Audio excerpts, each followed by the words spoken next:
আমরা ন্যায়সঙ্গত যে কোনো সংস্কারের পক্ষে। আপনারা কি বিপক্ষে? ন্যায়সঙ্গত যে কোনো সংস্কারের পক্ষে। এই নারী সংস্কার কমিশন পালক পুত্রের সমান অধিকার, এই দাবিটা ওনারা করেছেন ৩য় অধ্যায়ের ৩-এর খ ১-এর ৪-এর খ অনুচ্ছেদে। তারা বলেছেন পালক পুত্র এদেরকে পুত্রের সমান অধিকার দিতে হবে। মনে রাখবেন সূরা আহজাবের ৪ নম্বর আয়াতে আল্লাহ রাব্বুল আলামিন স্পষ্ট করে বলেছেন পালক পুত্ররা আসলে তোমার কোনো পুত্র না। আপনারা কি সংখ্যা উঠছেন?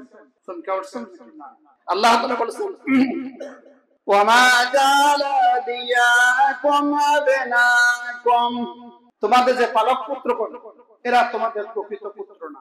জালিকুম কাউলুকুম বিআফওয়াহিকুম, এটা হলো তোমাদের বানানো মুখের কথা।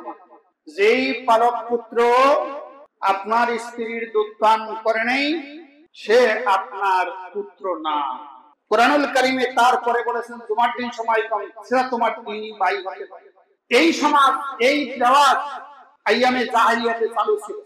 রাসূলুল্লাহ সাল্লাল্লাহু আলাইহি ওয়াসাল্লামের একজন পালক পুত্র ছিল, তার নাম ছিল যায়েদ বিন হারেস। যিনি মুতার যুদ্ধের প্রধান সেনাপতি ছিলেন, বর্তমান জর্ডানে পড়েছেন, এবং তার মাজার শরীফ আমি জিয়ারত করেছি। বিশাল মসজিদ কমপ্লেক্সের ভিতরে একটু উঁচা জায়গায় তার কবরটা।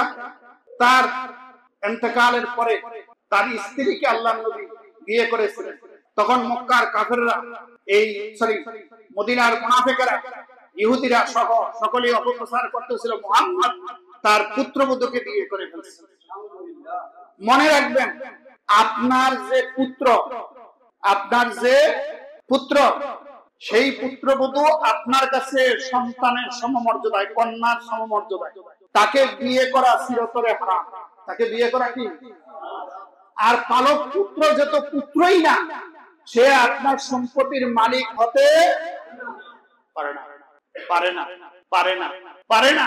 সে আপনার পুত্র না।